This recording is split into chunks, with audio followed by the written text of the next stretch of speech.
ओम नमः शिवाय सीरियल को फुल एचडी क्वालिटी में पूरा देखने के लिए हमारे चैनल को सब्सक्राइब करें और बेल आइकन को दबाएं ताकि आपको हमारे नए नए एपिसोड्स देखने को मिलते रहें। मैं ओंकार हूं। जो प्राणी मेरे रूप और महत्व को जानते ही नहीं, उनके लिए शून्य हूं। किंतु मेरी गरिमा और महत्व को जो प्राणी जानते हैं, उनके जीवन का आधार हूं। मैं ओंकार हूं। प्रहलाद विष्णु भक्ति में लीन राजसभा में हरिओम का जाप सभी दरबारियों के साथ करते हुए सुचारू व्यवस्था का श्रेय दरबारियों को ही देता है। तभी अंधकासुर सैनिकों सहित वहां आकर आक्रामक हो उठता है, परास्त भी होता है। किंतु प्रहलाद स्वेच्छा से उसे राज्य और चेतावनी देकर चला जाता है। तपस्वी वेश में वन में जाते समय उसे नारद मिलते हैं और आशीर्वाद देते हैं। स्वर्गलोक में इंद्र और गुरु बृहस्पति असुरों के प्रभाव से चिंतित हैं। तभी अंधकासुर अपने प्रबल वरदान का डंका बजाते हुए वहां आकर स्वर्ग पर अधिकार कर लेता है। नंदी, क्या भोलेनाथ अभी तक नहीं लौटे? माता, भगवान भोलेनाथ को लौटने में समय लग सकता है। क्यों? माता, वे अज्ञातवास में पाशुपत व्रत का अनुष्ठान करने गए हैं। जब तक उनका अनुष्ठान पूर्ण न होगा, वे लौटेंगे नहीं। पर शिव शंकर ने तो मेरे साथ आनंद कानन में विहार करने के लिए चलने का संकेत दिया था, और जब मैं चलने के लिए तत्पर हूँ, तो वो कुछ कहे बिना ही चले गए। क्यों किया उन्होंने ऐसा? भविष्य में कैसे विश्वास करूंगी मैं उनकी बात पर? नारायण नारायण। माता, नारद का प्रणाम स्वीकार करें। माता, आपका इस सजा सवरा हुआ रूप भी आपके मन के असंतोष को ढक नहीं पा रहा है। इस असंतोष और क्रोध का कारण क्या है? देखो ना नारद, भोलेनाथ ने मुझसे आनंद कानन में विहार करने का संकेत दिया था, और जब मैं इसके लिए तैयार हुई हूँ, तो वे स्वयं पाशुपात व्रत का अनुष्ठान करने के लिए कहीं अज्ञातवास में चले गए। इसमें रुष्ट होने की क्या आवश्यकता है? तो क्या ये अवसर प्रसन्न होने का है? नारायण नारायण, आप तो मुझ पर भी रुष्ट हो रही हैं। माता, मेरा अभिप्राय यह है कि ध्यान समाधि और पाशुपत व्रत का अनुष्ठान भोलेनाथ करते ही हैं। ये सब तो उनकी नित्य चर्या का अंग बन गए हैं। यदि आप उनसे मिलने के लिए अति उत्सुक हैं, तो आप उस अज्ञात वन में पहुंच जाएं और वहां आप दोनों मिलकर उस व्रत को पूर्ण करें। मैं उस अज्ञात वन में पहुंच जाऊं? क्यों? आपके वहां पहुंचने में बाधा क्या है? आप तो शक्ति स्वरूपा हैं। क्या आपको वहां पहुंचने में कोई कठिनाई है? सत्य कह रहे हो नारद। अपने स्वामी पर रोष करना मेरे लिए उचित नहीं है। मैं इसी समय उनके पास पहुंचकर अपनी भूल के लिए क्षमा मांगूंगी। अवश्य माता, अवश्य। मैं तो यहाँ भगवान भोलेनाथ से एक प्रश्न करने आया था, परंतु अब जब उनके दर्शन होंगे तब कर लूंगा। नारायण नारायण। नंदी, मैं स्वामी के पास जा रही हूँ। जब तक हम नहीं लौटे, तुम हमारी इसी स्थान पर प्रतीक्षा करना। जैसी आपकी आज्ञा माता। हम आपकी आज्ञा का पालन करेंगे माता। नंदी तथा शिवगण कैलाश पर माता पार्वती की प्रतीक्षा करने लगे, जबकि माता पार्वती पाशुपत व्रत के अनुष्ठान में संलग्न भोलेनाथ को खोजने में लगी हुई थी।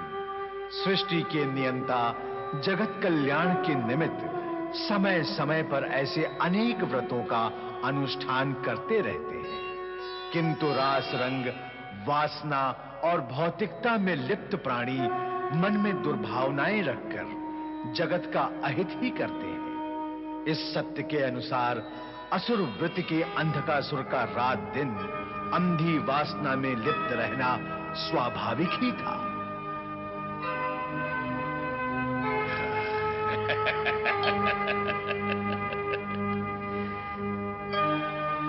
सुंदरी मेनका, तुम भी हमें सुरा पिलाओ।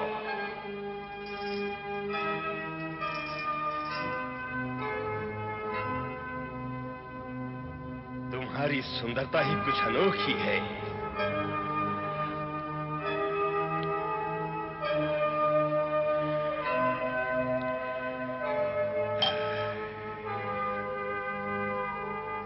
सेनापति। हाँ महाबली, सुन रहा हूँ। केवल सुनते रहने से ही बात नहीं बनेगी। हमारे अंधक महल को सुंदरियों से भर दो। हाँ महाबली, आपकी आज्ञा का पालन होगा महाबली।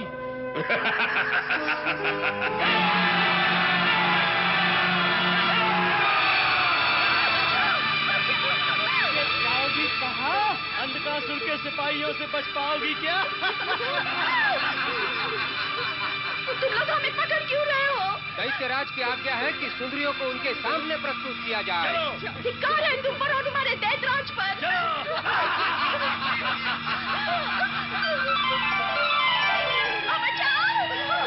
हमारा काम केवल पकड़ना है। हमसे बचकर जाओगी कहाँ? अंधकासुर के सेनापति से बचना इतना सरल नहीं है। ये क्या हो रहा है नारद? तुम्हारे होते हुए अनर्थ कैसा हो रहा है? त्रिदेव जिसकी प्रार्थना कभी टालते नहीं, वही नारद आज ये अत्याचार देखने के लिए बाध्य है। नारायण नारायण। अंधकासुर की अंधी वासना भयानक रूप ले रही है। अंधकासुर के विनाश और इन निर्दोष नारियों की रक्षा के लिए तुम्हें कुछ करना होगा नारद। नारायण नारायण नारायण। प्रणाम माता। ये क्या, आप अकेली हैं? और केवल अकेले ही नहीं, रुष्ट और उद्विग्न भी लग रही हैं। श्रीहरि विष्णु कहाँ है? क्या बताऊं नारद, मैं स्वयं नहीं जानती कि श्रीहरि एकाएक कहाँ अंतर्ध्यान हो गए। मैं कब से उन्हीं की प्रतीक्षा कर रही हूँ। फिर तो मुझे भी उनकी प्रतीक्षा करनी होगी। क्यों? माता, मैं एक अत्यंत आवश्यक कार्य के कारण यहाँ आया हूँ। अनावश्यक कार्य से तो तुम कभी आते नहीं हो नारद। सुने तो, तुम्हारा अत्यंत आवश्यक कार्य क्या है? अंधक के अत्याचारों से पृथ्वीवासी त्रस्त और ग्रस्त हैं। स्त्रियों की मर्यादा लज्जा सुरक्षित नहीं है। माता, मैं उनकी रक्षा का निवेदन लेकर श्रीहरि विष्णु के पास आया हूँ। अद्भुत है, सब कुछ अद्भुत है। शिव के श्वेत से उत्पन्न होकर भी वो आसुरी परंपरा की चरम सीमा को छू रहा है। ये जानकर विश्वास नहीं होता। जन्मजात गुण संस्कारगत गुणों के नीचे दब जाते हैं माता। और फिर भगवान शिव की लीला तो विचित्र और अवर्णनीय होती है। अंधक से पूर्व जलंधर ने भी शिवतेज से उत्पन्न होकर आसुरों का सम्राट बनकर देवताओं, धर्मात्माओं और मानवों पर क्या कम अत्याचार किए थे। अपनी आसुरी वृत्ति के कारण ही भगवान भोलेनाथ के हाथों उसका वध हुआ था। अंधक का अंत भी इसी प्रकार होगा नारद। जब अंधक के अत्याचार, अनाचार और दुराचार सहन शक्ति की सारी सीमाएं तोड़ देंगे, तो वो मृत्यु को प्राप्त होने स्वयं भगवान शिव के सम्मुख पहुंच जाएगा। ओम सर्वभूत महेश्वराय स्वाहा। ओम भूताय कल्पक्षयाय स्वाहा। ओम भस्म प्रियाय स्वाहा। ओम नीलग्रीवाय ईशाय स्वाहा। ओम धूर्जटेश्वराय हव्यवाहनाय स्वाहा। ओम सर्वभूत महेश्वराय स्वाहा। नारायण नारायण। मुझ पर क्रोध करने से कोई लाभ अथवा हानि नहीं होगी दैत्य गुरु। यदि आप क्रोध करना आवश्यक ही समझते हैं, तो वासना में अंधे अपने दैत्य शिष्य अंधक पर क्रोध करें, जो अत्याचार और अनाचार की सीमाएं पार करता ही जा रहा है। नारद, अंधक का विषय और प्रश्न तो बाद में उठेगा। पहले तुम ही बताओ नारद कि हमारे आश्रम में नारायण उच्चारण करके हमारी पवित्रता को नष्ट करने का दुस्साहस तुमने कैसे किया? क्या तुम ये नहीं जानते कि विष्णु हमारा शत्रु है? हम उसका नाम तक सुनना नहीं चाहते। यहां नारायण बोलकर तुमने जो अपराध किया है उसका दंड तुम्हें अवश्य मिलेगा। आपने भी तो अभी अभी उनके नाम का उच्चारण किया है।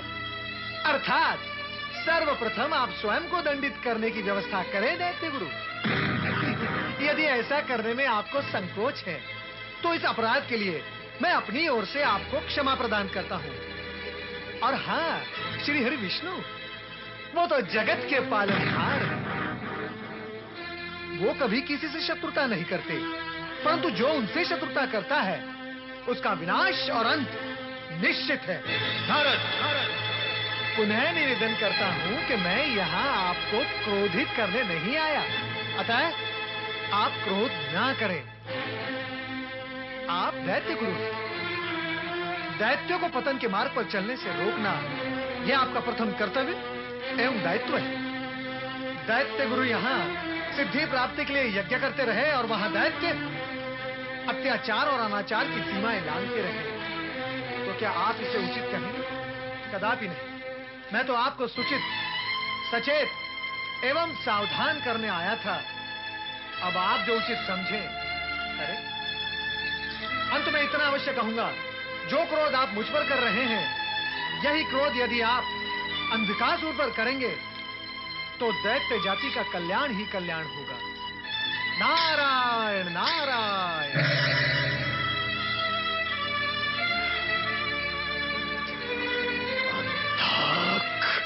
असुरराज, आपकी आज्ञा के अनुसार हम नगर की सर्वोत्तम सुंदरियां आपके सम्मुख लाए हैं। सेनापति, तुमने हमारी आज्ञा मानकर प्रशंसा योग्य कार्य किया है। ये सुंदरियां स्वर्ग की अप्सराओं से किसी भी भांति कम नहीं है। अब शीघ्र ही तुम्हें असुर सेना में सर्वोच्च स्थान प्राप्त होगा। असुरराज, हम निर्दोष हैं, हमें छोड़ दीजिए। हमने कब कहा कि तुम दोषी हो?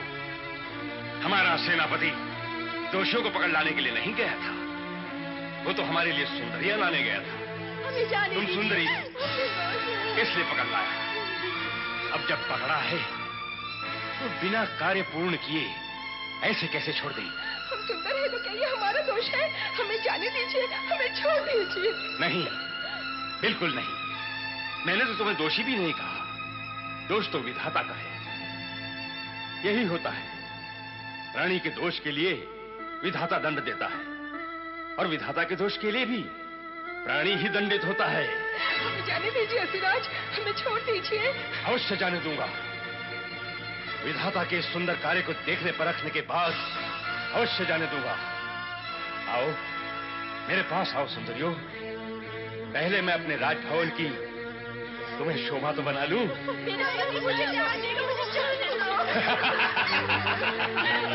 असुरराज अंधकासुर, बंद करो वासना का ये नंगा नृत्य। क्या तुम इतना भी नहीं जानते कि ये दुष्कर्म तुम्हें पतन की ओर ले जा रहा है? कौन हो तुम? सर्वशक्तिमान अंधकासुर के कार्य में अवरोधक बनने का दुस्साहस किया कैसे तुमने? क्या तुम्हें अपने प्राण प्रिय नहीं है? अपनी वाणी पर नियंत्रण रख अंधकासुर। हम दैत्य गुरु शुक्राचार्य हैं। दैत्यों को कुमार्ग पर जाने से रोकना हमारा कर्तव्य है, हमारा दायित्व है। शुक्राचार्य, मेरा पौत्र अंधकासुर दैत्यों की परंपरा के अनुसार ही कार्य और व्यवहार कर रहा है। सुरा और सुंदरी का उपभोग करना तो दैत्यों की प्राचीन परंपरा है। दैत्य गुरु, आपने मेरे दोनों पुत्रों हिरण्याक्ष और हिरण्यकश्यप को अपनी आंखों के सामने नष्ट हो जाने दिया। हिरण्यकश्यप के वध का कारण था उसका विष्णु भक्त पुत्र प्रहलाद, किंतु आपने उसे शत्रु मार्ग पर जाने से कभी नहीं रोका। अब यदि मेरा पौत्र अंत वरदान प्राप्त करके उसे यहाँ से नहीं भगाता तो दैत्यों को अपमानित करता ही रहता। आप तो केवल नाम के दैत्य गुरु हैं। दैत्यों के हित के बारे में सोचना आपके वश में नहीं रहा। क्या किया है आपने दैत्यों की सुरक्षा और कल्याण के लिए, और क्या कर पाएंगे आप भविष्य में? कुछ भी नहीं। आप तो केवल बड़ी बड़ी बातें करना चाहते हैं। दैत्यों के उत्थान से आपका कोई भी संबंध नहीं रहा। ये तुम क्या कह रही हो दीदी? मैं जो कुछ कह रही हूँ सत्य कह रही हूँ। ऐसा नहीं है दैत्यराज माता दीदी, ऐसा नहीं है। ऐसा ही है। आपको विश्वास दिलाने के लिए मैं प्रतिज्ञा करता हूं कि अंधकासुर की सुरक्षा व कल्याण के लिए मैं अपनी सारी शक्ति लगा दूंगा। आप निश्चित रहे दैत्य पितामही। दैत्यराज महाबली अंधकासुर की जय। दैत्यराज माता दीदी की जय।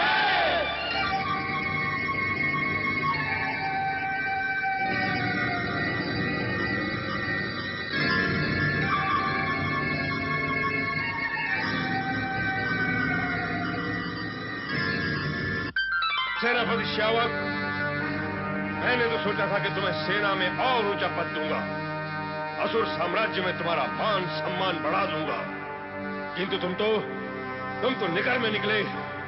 बड़ा कार्य करना तुम्हारे वश में है ही नहीं। ऐसा नहीं है दैत्यराज। ऐसा ही है। जो कुछ प्रकट है उससे तो लगता है ऐसा ही है। यदि ऐसा नहीं है तो बताओ उस अनुपम सुंदरी का क्या हुआ जिसे तुमने हमारे पास लाने का आश्वासन दिया था? कहां है वो? क्यों नहीं लाए उसे अभी तक?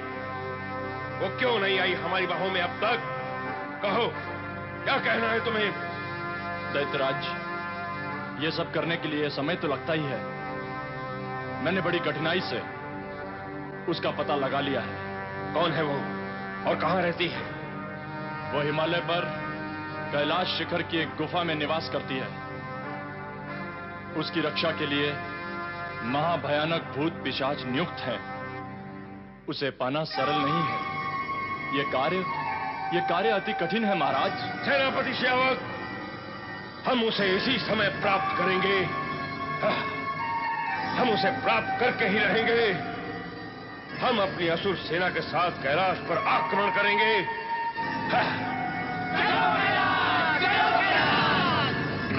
महाबली दैत्यराज अंधकासुर की, महाबली दैत्यराज अंधकासुर की, महाबली दैत्यराज अंधकासुर की, महाबली दैत्यराज अंधकासुर की, महाबली दैत्यराज अंधकासुर की, महाबली दैत्यराज अंधकासुर की, महाबली दैत्यराज अंधकासुर की, महाबली दैत्यराज अंधकासुर की। नंदी, माता, लगता है कि अंधक की सेना कैलाश की ओर आ रही है।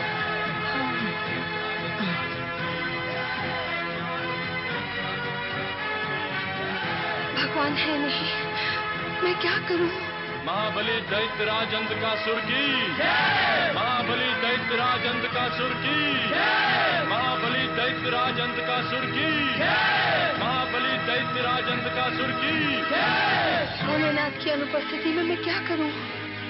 वो देखिए दैत्यराज, गुफा के बाहर ये वही सुंदरी है जिसके लिए आप यहाँ तक आए हैं। देखिए दैत्यराज, देखिए।